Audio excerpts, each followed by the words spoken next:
Good evening and welcome to tonight's edition of Resistance TV. We're very pleased to welcome Nick Beddows this evening, who's going to speak about community organising. Nick's got around 40 years experience in community work and community organising. And as we build the resistance movement that we are hoping to formally launch when the social distancing rules have been sufficiently lifted to make it safe for gatherings to meet together, community organising is going to be an absolutely crucial part of the success of any new grassroots social movement. And so what we'll do this evening is I'll invite Nick to speak for about 5 or 10 minutes with some thoughts about how we might move forward. And then we'll have a conversation and open the floor, as we usually do, to questions from viewers. We'll be on air for an hour, and so there'll be hopefully ample opportunity for people to ask questions. And so if I could hand over to Nick now, and he'll speak, as I say, for about 10 minutes about his initial observations on the way forward. So over to you, Nick, and welcome. Thanks, Chris. Hi, everybody. The question I was asked to think through was, is community engagement going to be one of the greatest outcomes of the pandemic? This new wealth of community activity, is that going to be something that we're going to look back and think, terrible pandemic, but what a fantastic development we've had socially through people getting together? So I'm going to say, first off, I think it's one of the greatest things. I think the other greatest things are around the NHS and key workers being properly appreciated in society, that we've got universal basic income on the agenda now. If the government can suddenly find money at short notice in this way, why can't we do it all the time? And also, I guess we've broken away from the idea of Brexit being the only issue that matters to anybody, with all the nationalist overtones that there has. The other thing I think has been one of the great things is the government's image being dented properly. Too little, too late, PPE, neglected care homes, Cummins, the ventriloquist dummy with Johnson. And I think we've got the Overton's window thing started to happen, where people are starting to shift their thinking away from where they were just a few months back when they voted in an election. So, yeah, communities getting active is brilliant, but there's other good stuff as well to build on. First thing I'd say, communities engaging with each other. We've spent so long in this society watching communities disappearing day to day from each other, people travelling away from their homes to work, not spending time talking to each other. It's ironic that it took a lockdown to actually liberate people to build relationships in communities, to have enough time to chat over the fence, to get out there clapping on the streets together, to start talking to each other about how we're going to keep this spirit going afterwards. I know where I live in Hadfield in Derbyshire, the WhatsApp group are already talking about sports days, street parties. Let's build it and keep it going. So we've definitely got something to build on. So that mutual aid from the grassroots shows also it needs to come from the grassroots, not from above. We saw big society as a complete fiasco because it was commanded from top down to people. We saw the government seizing the idea of a national volunteer scheme, which failed to flourish. I mean, most of the people who contacted said they haven't been asked to do anything. But at the grassroots, when the mutual aid groups ring up, perfect organisation, people talking to each other, using media a lot of people haven't used before and had to learn from their own teenage kids, which is perfect again, using WhatsApp, using Facebook for the first time, to the development of these help websites, people trading for free between each other, schools and what have you. And we've seen in activity a growth in care for each other and for our neighbours, and reaching out to find out how people are. Some more sensitivity over, don't just go banging on the door of an elderly person's house frightening them, but think through what's the best approaches. So people are really starting to think hard about how they work with diversity through it. We've seen people contributing here to what do the food banks need, what does the women's refuge need. People are starting to think outside their own four walls. And that is a major breakthrough for me. So we've got assets to build on, we've got new relationships, new solidarities, new caring roles, a new idea that people could do some things themselves and don't have to depend on somebody else to kick it off. So that's the great stuff. The challenge I'm going to struggle with publicly with you tonight is how do we make it part of a stronger civil society that goes on for long term after this period's ended, so people don't think back like they do about the Second World War. Wasn't it great, all that solidarity? But it soon dissipated as soon as people went back to the normal day-to-day. How do we build on it and build it properly? Well, we know already there's thousands and thousands of small community groups already. Parent-toddler groups, tenant associations, bigger things like credit unions, they're already here and going on. How do we get the energy of these people street to street to actually start to feed into something that feels like we're building local islands, local hubs where people stick together and work things out together? And I think what I'm going to say, my main contribution tonight is going to say it needs facilitation of some sort. Whether you call it community organising, community development, asset-based community development, participatory budgeting. I mean, there's so many games in town, and they're at the moment, they're all competing for franchise money. That's the only game in town, winner takes all. What we need to do is to look at all these different good approaches out there, say, harmonise, work together and complement each other. Where there's a resource, let's make it work for everybody. And I'm saying why we need facilitation is because it's great to have new communities, but that doesn't mean that they're automatically progressive communities that are including everybody. Are they reaching out to every neighbour from every background? Or are they just looking after people who look more like them? So there's always a problem with community groups around exclusion, things like that, competitive behaviour, domination.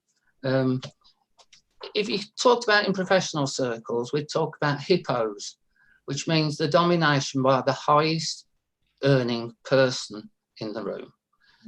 In a community, there are similar dynamics to watch out for. When I first started, I was part of a nursery campaign in Nottingham. Tories closed the kids' nurseries down. Some of the mothers who voted Conservative on 2 estates formed a campaign, and they looked a damn sight more exciting than the political party meetings I was going to as a 19-year-old. So I packed in the political parties, joined the Save Our Nurseries campaign, went to a demonstration outside the town hall. Now, what would normally happen on the left is we'd be selling newspapers and we'd be waving banners. They didn't. They got a megaphone, the car started moaning at them and blowing the horn because it was holding up the traffic. Then someone had the bright idea to shout through the megaphone, if you support our campaign, blow your horn. And I've never seen such creativity in the so-called professional circles of politics. I saw it there in a community. Great. So we won, kept the nursery open as a workers' co-op. Then you have a problem. And the problem's this. People who are fantastic at being a bull in a china shop as a campaigner are not often the best person to deal equal shares of power within a cooperative, because they're powerful people and they dominate everybody else. So one of our big struggles, I think, in communities is that everybody feels liberated, that everybody who's involved in a community group feels empowered by the experience, not belittled or damaged by it. That way, we don't get the Jean-Paul Sartre quote, hell is other people, starting to mean something as people's experience in a community group. Now, how do we do it? I think the most important thing with facilitation, in Northern Ireland in the 70s, a lot of money spent on community development, trying to bring 2 communities together. How do you justify it? So they created a whole evaluation and planning framework, and they called it Achieving Better Community Development. And it had 5 magic ingredients, which I'm going to go through with you, because I think they're important if we're going to have really healthy community activity. The first one's personal support, so that every individual who comes into that community group has the opportunity to develop their skills and their knowledge and their status within the group. There's an approach called liberating leadership that's really good. It says the leader isn't just the chair or the secretary. Some people lead because they're the ones who make people laugh. Some people lead because they're the person who asks the dodgy question nobody wants to ask. Somebody else leads at noticing people who never speak and encourages them to speak. So there's different ways of working through personal support for people. The next angle is positive action in a group, so that we build groups that are actually democratic and equal, and reach out to all sections of the community and ask and try and understand what are the different struggles from people from different backgrounds and what barriers they face to keep staying involved. The next one, self-organisation. People often think of tasks as being the whole thing, but actually in any organisation, it's also people skills. You get to work, they call it human resources and give you very little support at all. In a really well-functioning community group, we should be thinking about what are the rules that people want for themselves, about how you behave towards each other, how you deal with conflict and disputes, so that they've got something agreed between themselves from the start, that they've got some democracy in their group. If they need a constitution, they've got one that doesn't have to be a charity and take 2 years to do, but something that holds them together. And that they've got, from that, for the task, they've got an agreed vision, an agreed plan, an agreed idea of roles, that they know how they can get hold of the resources they need. And that way we avoid what you call the tyranny of structurelessness. Now, if you have no structure at all in a community group, the most powerful people ride and everybody else gets ridden.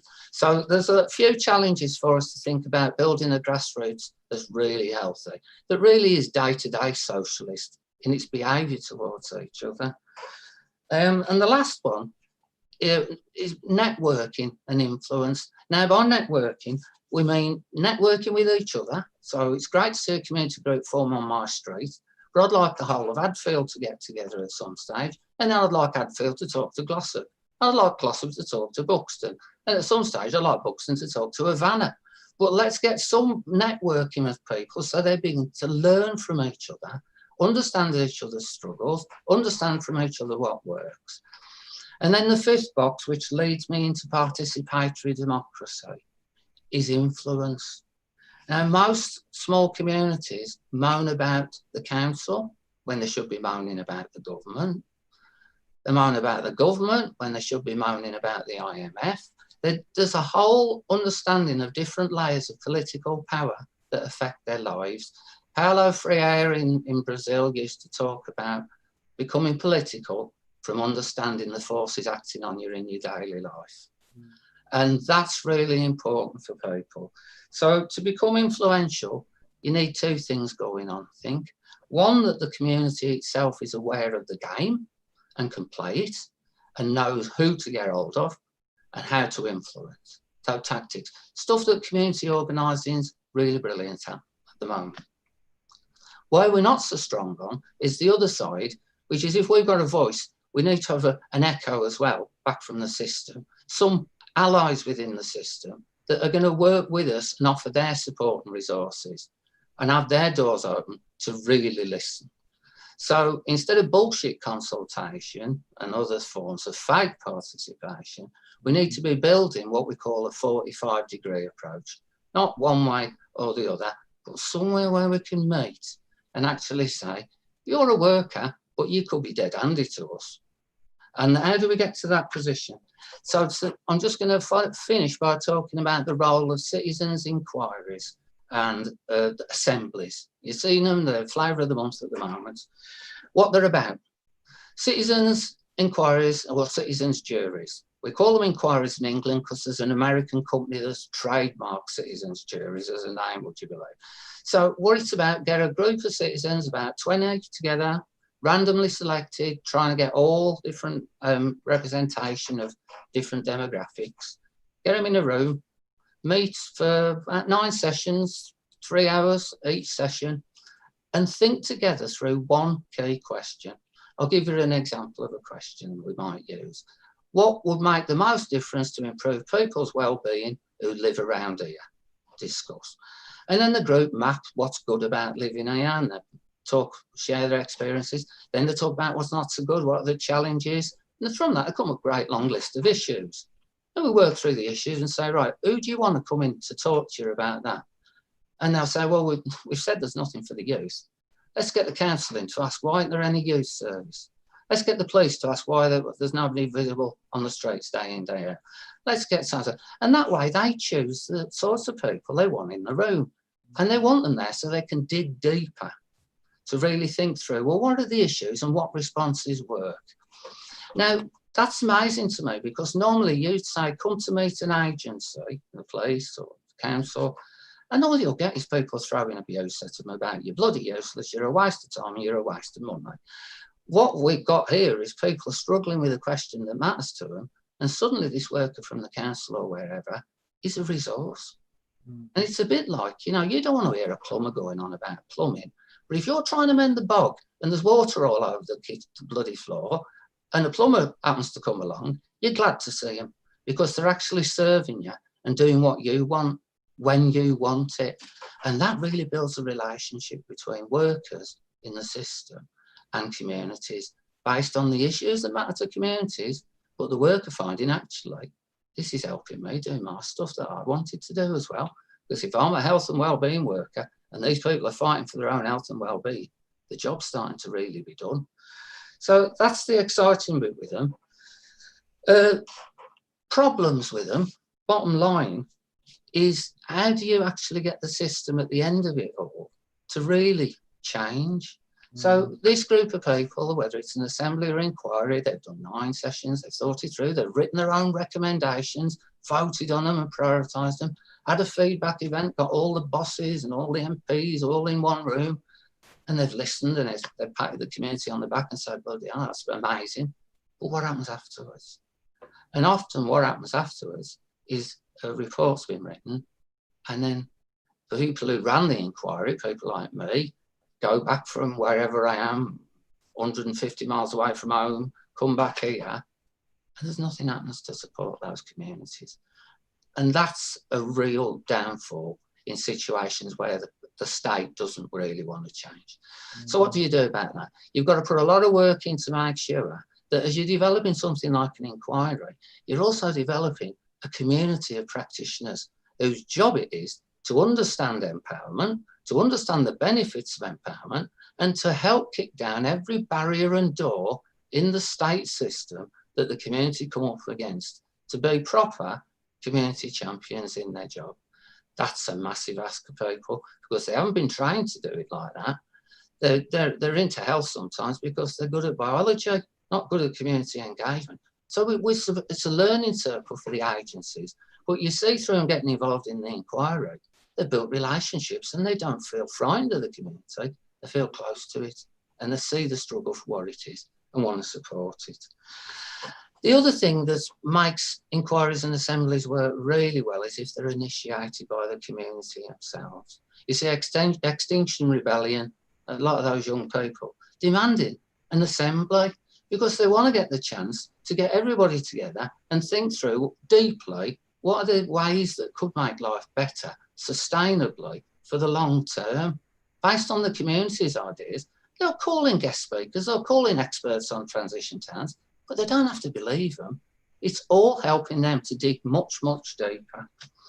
The last one, I think, is a criticism of inquiries and assemblies that we need to think about, is what happens to the wider community. You know, you might have 20 in an inquiry, you might have 150 in an assembly, massive, but it's still a tiny group compared to the thousands out there. So another approach I've been working on is I train members of the inquiry and pay them to go out and talk to their own communities about the same issues, like street researchers, but not like, you know, you hate to see somebody coming at you with a clipboard. If it's your mate and they're saying, now look, we're talking about this, I want to take back more views from more people. Do you think we're on the right lines or are we talking crap? And get people's views and bring them back into the inquiry and challenge the inquiry to say, well, hang on, we need to think a bit more. 20 of us think that's right, but we forgot that perspective. We forgot what it feels like to be a young person with that. And so there's a lot of challenges around that. The pluses of it, and this is why I do it, is because people are so alienated generally from politics and political issues, they don't even want to begin to talk about them at the beginning. I don't believe anything's going to change. You're wasting your time and you're not going to waste my time. And that's the sort of conversation that you can have a lot. And what we say with people in the inquiries is, it's not about being told by anybody else what to do. It's for you to talk about your own lives and bring it together for yourselves, make sense of your own stories, and People like that because that is the difference between 20th century socialism, which was people telling you what was good for you sometimes, and 21st century socialism, I see it, which is people working out for themselves what will make life better without damaging everybody else. And if we do that, I think we can start to call it socialism. Well, thanks very much indeed for that, Nick. And it very much chimed with the sort of aims and objectives that the Festival of Resistance has embraced as an initial starting point once we can get this movement formally launched. Because one of the things we're very keen, or a number of the things we're very keen to do is, as I've already said, raise political consciousness, but also raise expectations in the way in which you've outlined there. And I think very often people's expectations have been, suppressed, ground down into the dirt, and people have no faith in the political and democratic process because they feel it's just not speaking for them or to them and isn't representing their interests. And you think of the coalfield communities that were abandoned, the steel towns, the mill towns, and working class communities in particular have been very badly served over the last 40 years. And I remember speaking to my mum and dad. My mum and dad are of the Second World War generation. They came back after the war and were determined not to go back to the indignity of the means test and the privations that they saw as they were growing up as two working class youngsters. My mum from the north of Ireland and my dad from Derby, but very similar experiences in terms of the sort of exploitation of working class people and sort of not to get above your station. My dad worked in the building industry, for example, and he could never aspire to at that time live in the houses that he was helping to construct. But after the war, of course, things did change. And I know eventually, Thatcher came down, that sense of social solidarity did diminish over the years. But I think there was a post-war settlement put in place. And, I think it could have been stronger, it could have been better. But I think there was a sense of social camaraderie, which sort of lasted to one extent or another, for the best part of 3 decades, really. But of course, the sense of individualism, the Thatcher maxim that there's no such thing as community, only individuals and families, and this kind of breaking down of that sense of community solidarity, the kind of community solidarity that was absolutely essential in a total war situation that the country was facing in fighting the Nazis in the early part of the 1940s, obviously during the Second World War. That sort of had a positive overlap in that sense, and led to the election of a sort of reforming Labour government, and that sense of kind of communal solidarity, I think, and the way institutions were organised did actually stand the test of time. And we saw the National Health Service being created, the welfare state, council housing, and the rest of it. And we had full employment, we had strong trade unions, but all of that has been undermined and dissipated, and trade unions have seen their wings hugely clipped over the last 40 years or so, including during the 13 years that New Labour were in government. And I see our role, if we can bring this off, it would be a huge achievement, I think, is to almost rediscover that spirit of 1945 and to absolutely raise expectations and encourage communities to demand more from their public institutions. And it was music to my ears when you spoke about participatory democracy. And there's some good examples from around the world. I think you cited Brazil, because I think representative democracy, and we make this clear in our aims and objectives, hasn't worked. It isn't working. And I started to ask the question, even though I was a member of parliament, I was one of those representatives. And you have to ask yourself the question, who are the representatives representing? Because it's pretty clear they're not representing the best interests of the vast majority of the British public. Because as I've said on other Resistance TV broadcasts with other speakers that we've had in the, I was going to say in the studio, but in the virtual studio, if they were representing the people that put them into Parliament, then we wouldn't have the numbers of people living in poverty, 14 million in poverty, 1.5 million destitute, thousands sleeping on the street, millions in precarious part-time and zero-hour contract employment, people unable to afford to pay their rent, can't get a mortgage, can't get a council house because there's hardly any being built. These are things that absolutely need to be addressed. We need to encourage, in my opinion, people to demand them.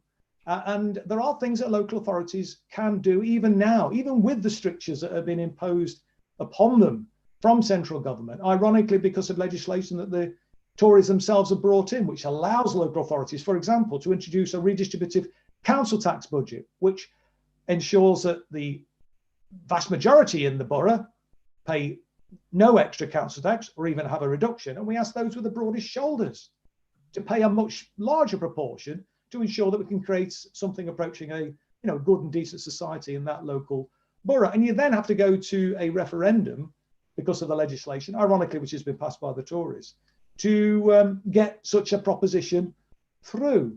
But one of the things I wanted to just ask you before we perhaps invite the viewers, and we're getting quite a few questions coming in on my WhatsApp phone now, they're being relayed to me, is you didn't mention anything about the trade unions in your presentation there, Nick. And obviously the trade unions have been a hugely important force for progressive change ever since they were established, in the 19th century, at the risk of transportation and so on, for the temerity of organising together.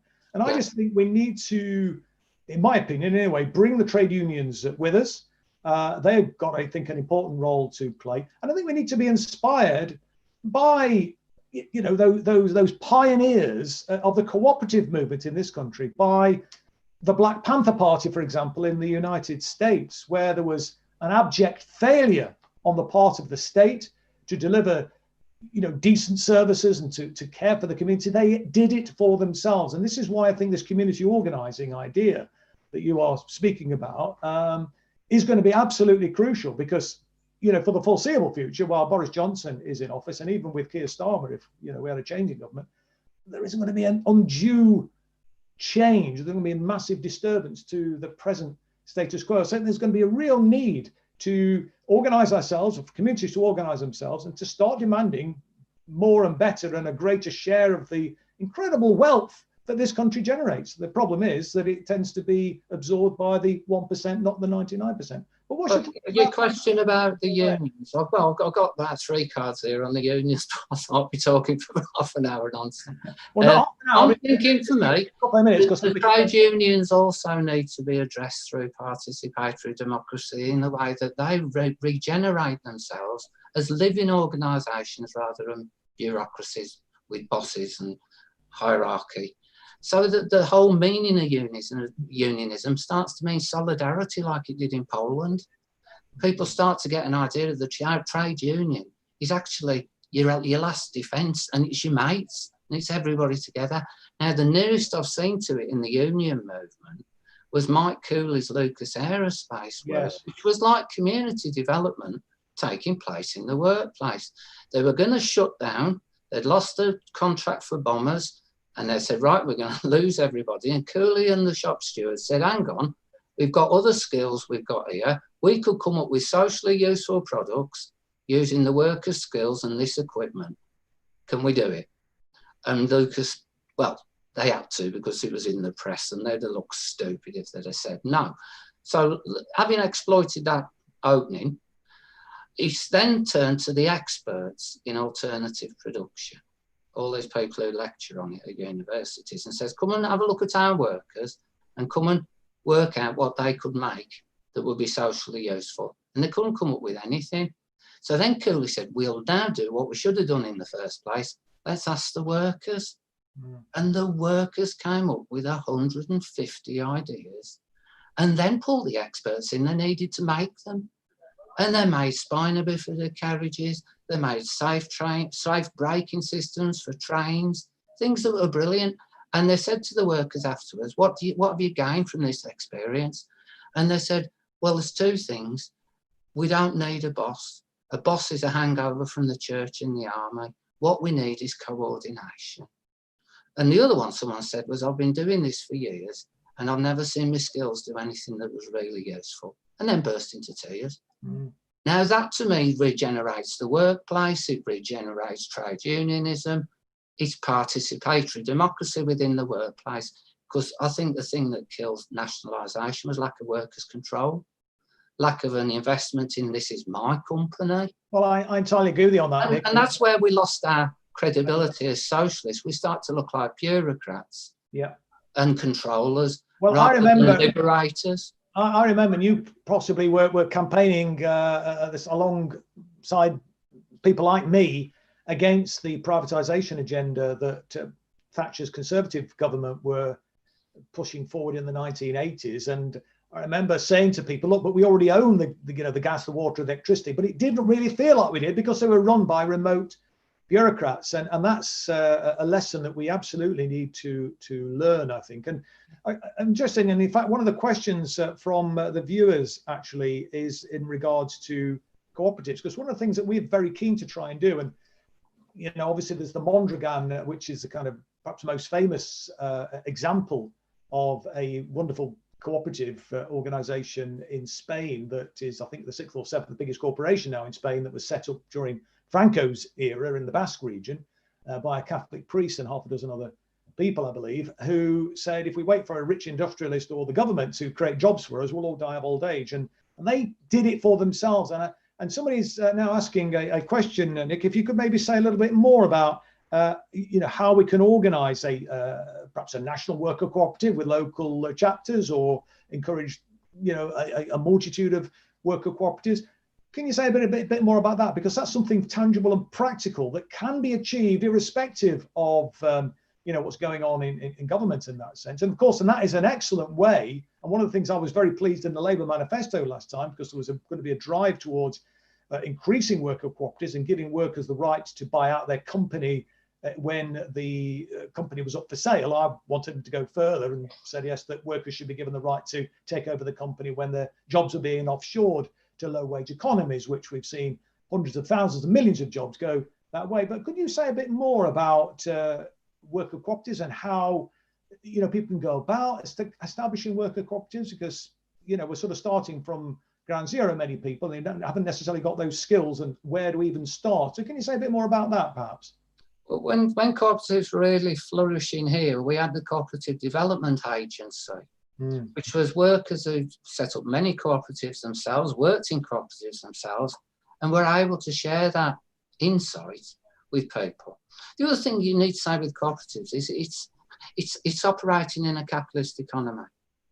So it struggles like every other small business to survive. So there's a lot of business skills for people to learn, as well as cooperation skills for people to learn. So that really needs skill facilitation. And I'd say if we were serious about reviving cooperatives, we should talk to the trade unions and other people like the Greens as well, anybody who's interested, the New Economic Foundation, about what was the limits to cooperatives that we discovered in the 70s and 80s. Because there were limits, they were fragmented, they were small, they often disappeared overnight. My favourite cooperative in Nottingham was Mushroom Community Bookshop. Broke me heart when I went on Stockport Market and found books for sale that had got mushroom stamped on the inside. I thought another one's gone.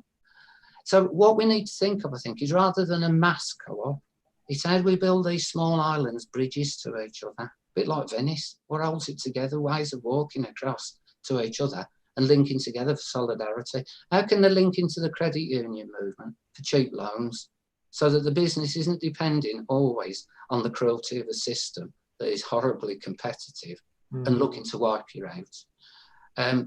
The other one I'd worry about, if we went too big, is what happens to the credit unions when they go and bond together bigger. While they're small neighbourhood things, everybody knows each other and the common bond is there. As soon as something gets to scale, you lose the magic bit of common bond. So we need to... So Nick, just on that point, it's interesting because I used to be a councillor in Derby and I was then council leader, and we were developing an anti-poverty strategy. And one of the very important aspects that we were trying to address back in the 1990s was financial exclusion, obviously. And we supported some credit unions. In the end, we ended up setting up a community-based financial institution, a community bank, as it were. That seemed to be a bit more resilient. But what we found was that with some of the smaller credit unions, one or two did okay and flourished a bit, but many of them, the smaller ones, tended to fail. I think partly because of there wasn't that scale. They were too small. So is there a happy medium? Because can you not be too small as well as maybe too big? I mean, so how do you actually get that, that magic combination where you're not going too big so you become remote, but you're not too small, so it's very difficult to to actually thrive? Well, I think there's a medium scale where flourishing credit unions help smaller credit unions. So there's a solidarity between credit unions. Otherwise, you get sucked again into business norms and people go for winner takes all. I found it's really difficult to unite 4 neighbourhood credit unions into one because they've got subtly different cultures. And there was a complexity then of clashing of not just egos, but of the way, this isn't the way we do it. Yeah. So there's a lot of work to be done to support and nurture that. And that's what I'm holding out for. No, indeed. But does that come back to your point about, and indeed what we were saying in our aims and objectives about trying to kind of, bring organisations, bring community groups, action groups, movements together to kind of network, if not necessarily to merge, but to at least, somehow share best practice and try and work together. And the same with support workers, network them together so that there's a skill set. Yeah. We've got online mapping now. We can actually all contribute to a map that shows what our interests and skills are as communities, as activists, as paid workers. We can find each other on that map, see a bubble, there's 21 people, not too far from me, who are keen on this.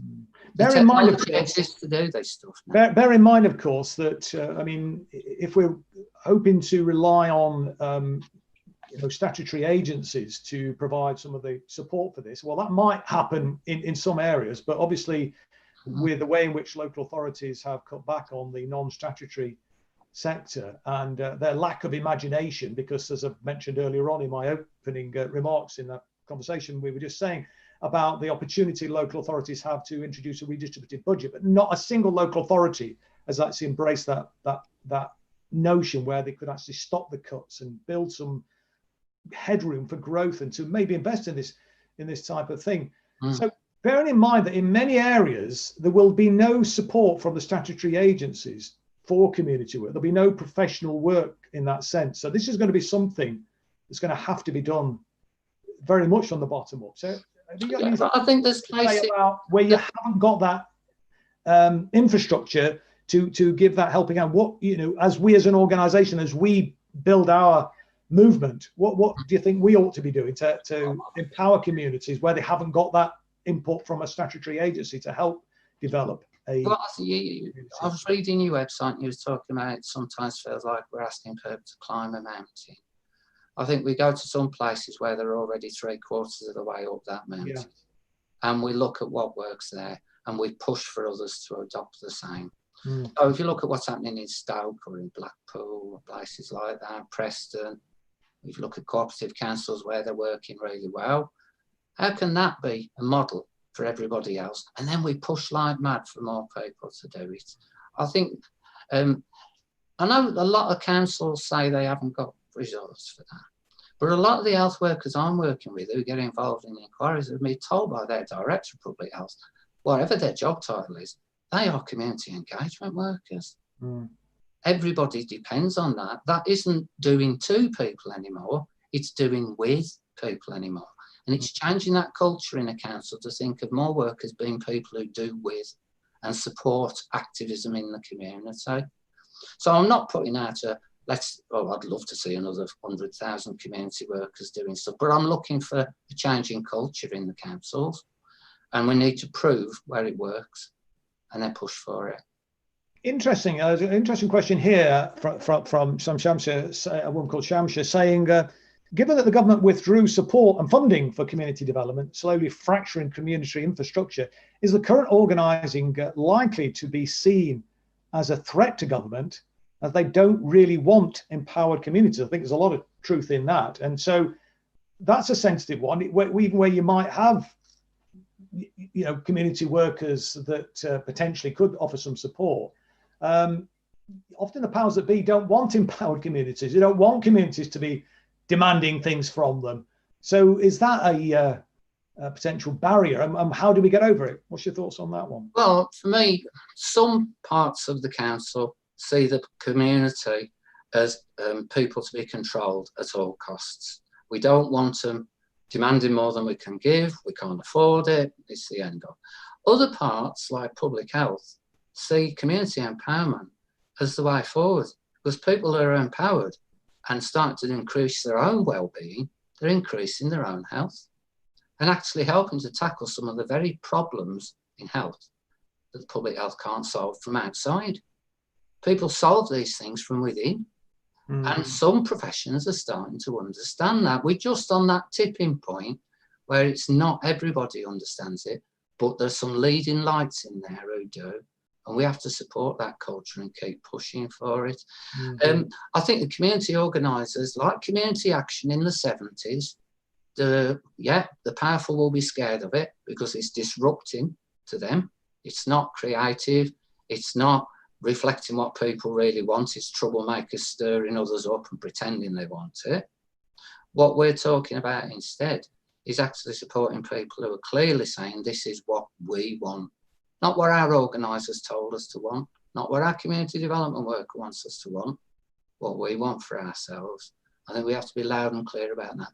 The other thing to watch out for is it's all right for the government to send community organisers in to disrupt labour areas. I'd like to see them send them into Conservative councils and seeing some disruption there as well. Well, no, indeed. You know, there's that sort of thing that it's always going to play out like that. I knew when I was a community worker, I was never going to be loved or popular or MBE material. You don't do it for that. You do it because you know normal life cannot carry on like this. Day-to-day life is hell for a lot of people, and they're isolated and they don't know how to get out of it. Communities building bridges to each other. You don't have to climb mountains. We just build bridges between these small islands and we make them more and more connected and grow. Well, I think this is one of the positive benefits, as I've already said, that I'm hoping that this movement that we're trying to create could actually bring about in that sense, because I mean, we know that most local authorities, or certainly many anyway, are unlikely to embrace this and won't actually, you know, provide the sort of background support that you've talked about, although there are some when we need to kind of build those links. But if we can, like you say, try and put people in touch with, not just with people just up the road. I mean, you gave the example in Derbyshire, different places in Derbyshire, about how, you know, people in, I think, did you mention Chinley, talking to people in Buxton, talking to people in Hadfield, etc. I mean, I've had some conversations, preliminary conversations with people up in Cumbria, for example, and people down in Kent doing, you know, similar type of projects, as it were, campaigning in their local communities and community activities and so on, to try and, you know, support the local community. And my ambition, if you like, and hope from this movement is that, as well as putting people in touch with other groups, you know, in the more immediate vicinity, but that we're also hopefully try and get people in touch with groups all over the country and try and support each other with a national network and inspire each other, saying, well, it's something can be done in Cumbria, why can't it be done in places like in Dover, in Kent, or whatever, you know. So hopefully there will be some ability and scope for us to do that. Certainly what we intend to do, but it will obviously be largely dependent upon us, you know, being able to get the necessary kind of momentum behind it, and hopefully that, you know, raise the necessary resources to be able to share some of this stuff, because obviously it will take a little bit of resource to be that effective kind of, you know, clearinghouse, networking body, as it were. There's a question here, though, Nick, from a woman called Leslie Rogers, saying just about organised charities, and asking whether community organisations should be considering pressing for, and whether they're already involved in charities, but working together and merging charities so that they become more effective, I think is what she's wondering, whether or not there's a case for, rather than being isolated, that we try and bring people together, or organisations together, charitable bodies together. What's your thoughts on that? Oh, I'd have to go instance by instance, because some charities should be natural partners with each other, and why they aren't one charity already, you scratch your head. And remember when NUPE and NowGo and everybody started talking about Unison? You think, well, why wasn't it Unison from the beginning? How is it all these separate things? So there's historical anomalies, because charities started very strange Victorian ways, a lot of them. And there's a time for actually thinking, do we have common cause here, and could we have more clout and mutual support if we amalgamated? But I'd look at it case by case, because some charities are more radical than others, and bringing a radical charity together with a reactionary cultured one will destroy both. Indeed. The infighting that will go on will just take away the energy from what their core mission. So I'll go case by case. Yeah, sure. I mean, and some charities are kind of become, a bit sort of professionalized in that sense. And of course, with the kind of ill-fated so-called big society that the coalition government were pushing, as it were, as an alternative to public services that were being cut back, clearly didn't work. And I think we're far too, even though there's been these cutbacks, we've become as a society far too reliant upon charitable works, and frankly, we shouldn't.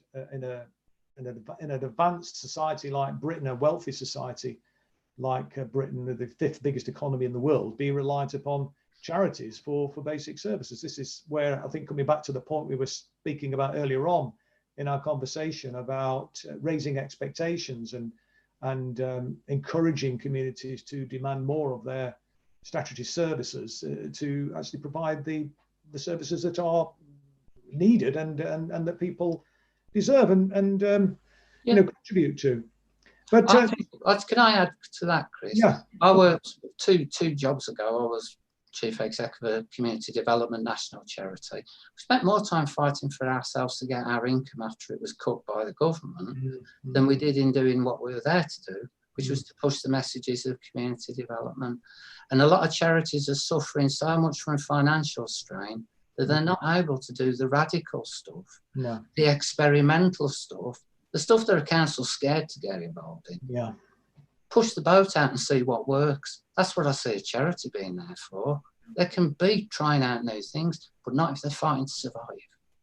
And I think. No, I mean, and I think just in my experience, really, in Derby, of a lot of charitable organisations are just forced into chasing the funding, to kind of keep people in post and so on. And so much energy is devoted to filling funding applications, and it saps energy and takes time away from doing the things what they were established for in the first instance. Yes, and turns them weirdly into competitors against each other rather indeed, than. As well, of course, yes, indeed. Well, so we're talking network, and they're talking individual survival. No, indeed.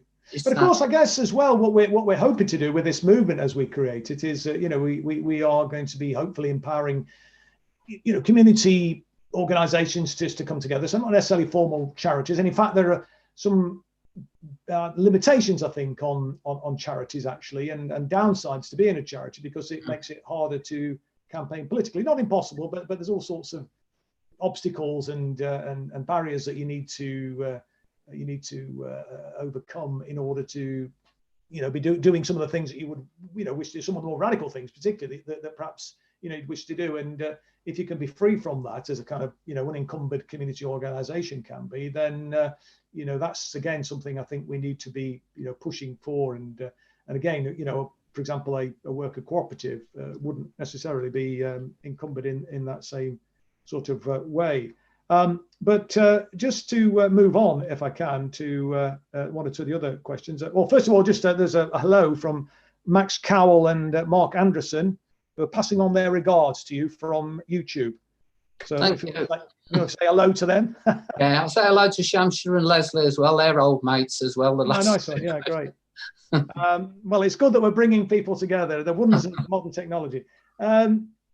Max Cowell is asking a question here, which was about the which local council went for localism last he heard it was very successful. I think he was referring to, he's asking the question, was it Preston? And I think that's right. I think Preston did look at a more kind of localized model. Again, I don't even think the Preston model went as, I mean, obviously it shows what a parlous state our local government is in fact, because Preston has been held up as a radical model, and that's the way to go. And I'm not denigrating what Preston did in any way, shape or form, because I think it was really important the way in which they've approached the whole concept of using the local government sort of power. Procurement power. Yes, exactly. But I think there's a lot more that they could have been doing. I mean, and they haven't, for example, embraced this localized the ability to introduce a council tax budget, a redistributive council tax budget. I mean, this power has been localized now to local authorities. They can, if they wish, as I've already said, ask the wealthy people in the borough to shoulder the burden, and then you have to get buy-in from the community in the form of a referendum.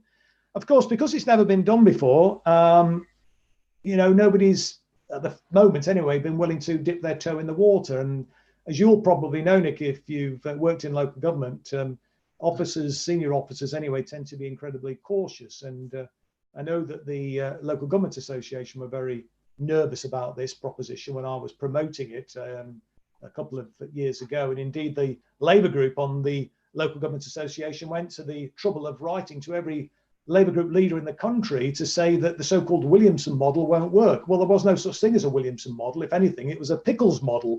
It was the legislation that Eric Pickles had piloted through the House of Commons. He's hardly a socialist and hardly anybody who kind of is in favour of redistribution. But the kind of very helpful, I believe, sort of side effect of this legislation that he brought in, which was differential discounts, would allow local authorities to introduce a differential council tax, a redistributive council tax. And, they, as I say, they're very, very cautious and said, we shouldn't be going there, and were suggesting that, for example, it would raise more money in conservative areas because there are more bigger properties there and the higher bands, and that more revenue could be raised by simply, I think at that time in 2018, the limit set by the Secretary of State was 6%. But of course, the problem with that was that 6% is the regressive council tax, which applies to everybody. Whereas what I was promoting was an idea where you actually freeze the council tax for 85 to 90% of the population and only ask those with the broadest shoulders to pay the cost. But what's your thoughts about the Preston model? Have you any thoughts on that? And have you got any other local authorities that are doing some great work that we should emulate or be promoting local communities to get their local authority to emulate? Well, I think people like the Preston people are also closely supported by the Centre for Local Economic Strategies, CLES, and people like the New Economics Foundation are around, people like that. So they're looking at lessons that can be learnt. I'd love to see an assembly of citizens in Preston talking about what's the next stages for deepening participatory democracy in Preston then, to build on this good start we've already had, so that the people aren't feeling badgered by us from political angles, but actually pushed from below by their own citizens. Now, we can do a lot more than this, This is the good start, but it's got to come from underneath as well as from above. Where's the meeting point for these two things? So for me, it's that 45-degree stuff again that Compass has been talking about recently. Yes. Start to build that in. Absolutely. There's an interesting question here from someone asking about making the point that the climate emergency clearly shows just how insane are the notions of infinite growth and endless supply chains. We need entirely new structures which can produce useful things. And I agree. I mean, and I think your example of the Lucas plan that was 1976, and they came up, as you pointed out, with 150 socially useful products that they could use their high-tech skills to actually, develop. But of course, the company 45 years ago as well. Yes, exactly. It's amazing. I mean, I was really inspired. I've met some of the Lucas shop stewards in the shop stewards combine, because the 13 trade unions brought together led by Mike Cooley, as you rightly say, and it was done in the teeth of opposition from the trade union bureaucracy even back then. Yeah. Actually, this was shop floor workers, shop stewards coming forward, and some of the products that they came forward with included wind turbines, solar energy, combined heat and power, hybrid vehicles. This is 44 years ago, well before the awareness had sort of really developed around the implications of climate change. And if we could actually promote that type of approach, then I think that would be a huge boon, in my opinion. Yeah. I don't know, if you've got anything more to say about that at all, Nick? Or I just think it's great that you could bring 13 trade unions to cooperate. Yeah. I mean, we think of that cooperation as only happening in a general strike, wouldn't well, but right. Actually, to see that people have actually able to cooperate on a creative basis for actually changing the nature of the workplace. Mike Cooley's book was Architect or Be. Yeah. Should a working class person be a slave of the machine or the creator of their work? Should their skills be liberated? We've seen key workers now. We've seen what happens in the NHS. It's cooperation and creativity from people at the grassroots that makes this world work. Yeah. Yeah. You know, my dad was an electrician. He used to be a miner, and then he became an electrician, then he became an electrician. He used to say, Christ, when you looked at the architect's plans, this clever bugger, if we'd have followed them, we'd have electrocuted anybody who lived in that house. Yeah. We put it right at the workplace because we knew what would work. No, absolutely. I've seen that. Yeah, I mean, I totally agree. I mean, I'm somebody who worked in the building industry myself, and my dad similarly was worked as a plasterer, and you know, and I know many people who've worked in those occupations, and you know, very often you've got to. I mean, my son, in fact, he's a civil engineer right now, and you know, you look at the plans and you think, actually, that's not going to work, and they have to tweak them, you know, on the ground. And so, yeah, absolutely, there's a lot to be said for that. So I think if we can do or play a part in our movement in empowering people in that way, then I think that would be a thoroughly useful thing to do. We'll probably just better finish because the time has run away with us, I'm afraid, Nick. But this is perhaps the final question. It's probably an obvious answer, actually. But do you think that MPs are in the job for a career now, rather than because they want to represent people? I mean, my thoughts on that, having been an MP, is that I think, yes, that is the case, sadly. I mean, I think too many people who get into Parliament see it as a career. And I've always made the point, and when I was promoting the Democracy Roadshow in the Labour Party and calling for MPs to be more accountable and for grassroots members to have the right to determine policy, if you like, a participatory democratic structure within the Labour Party rather than this kind of top-down structure that we have at the moment. And this was seen as an incredible threat to the parliamentary Labour Party and the powers that be, to those vested interests who, you know, have that power and don't want to give it away. But one of the points I always made was that being an MP should not be seen as a job. It should not be seen as a career.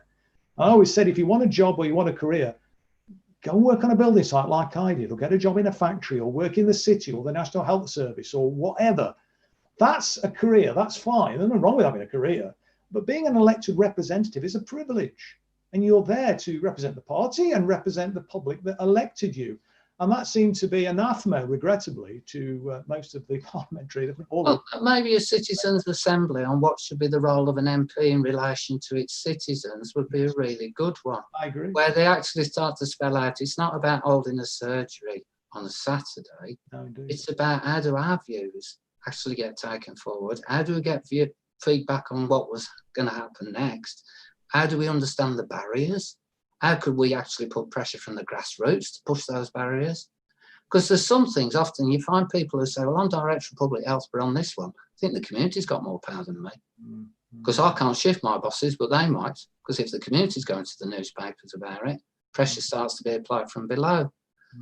So I think it's something around MPs reconnecting back with their idea that representation means actually finding out what people want, fighting for it in that forum, and then coming back to the people and saying, this is what's happened. Then you can start to even begin to talk about you being a representative. On top of that, for MPs to actually to be trained to understand the importance of participatory democracy day to day in the quality of everybody's life. Well, because that's democracy threatens the present status quo, and I suspect many MPs will probably be the current crop anyway, would be reluctant to embrace it, but I think it shouldn't stop us from pushing for it. No, and there's been great MPs, I'd name them. Bernie Grant was fantastic. When absolutely. Yeah, no, we couldn't get a ban through immigration for an African festival. Ring Bernie Grant and he's off to Dover within 5 minutes, you know. It's not to damn every MP, but I was really talking about the present crop of individuals. I mean, yes, of course, there have been some giants over the years, Nye Bevan, Tony Benn, Michael Foot. There's been many excellent parliamentarians who kind of understood that, and they were very much, if you like, people who men of the people, if you like, tended to be men. I mean, although there was some great women. I mean, Barbara Castle was. Oh, but yeah, I was going to say. And Joan Maynard was another. But Nick, we're out of time, I'm afraid. Our hour is up. Thank you very much indeed for taking the time and speaking to us about community organising. And we'll certainly be wanting to work with you as we develop our movement. And your advice and counsel, I think, will be invaluable. And if you can put us in touch with other people that you're in contact with in different parts of the country, because we do have thousands of people who have already expressed an interest in being part of this movement. And what we need to try and do is, if I can impart those ideas, those skills, that confidence really to organise their own communities. Because look, this movement is only going to work if it is active in every community in the land, and it has to very much be a bottom-up movement, that actually, makes a difference on the ground in each and every local community. It can't be done from the top, and we're not seeking to do that, but we will need the support of people like yourself, Nick, to make that work. And thank you very much indeed for speaking this evening. Hopefully you'll come along to the Festival of Resistance, the conference, the weekend that will be taking place. It's going to be held in Derby, probably looking at May next year now, regrettably, with the pandemic. But we're hoping it will be a great conference. We've got speakers from all over the world who will be coming to address the gathering. It's not just about having a great conference, it's about hopefully inspiring people to go back into their local areas and start this revolution, which is what it's going to take. Yeah. So thanks again to you, Nick. Thank you everybody for watching. We will be putting a link out to this discussion that we've had this evening, so you can share that around to people who've not had the time to watch it tonight, because I think this is going to be a really important one of the series of programs that we've done, because there's a lot of great learning ideas that Nick has put forward this evening. So thanks again, thanks for watching, and good night.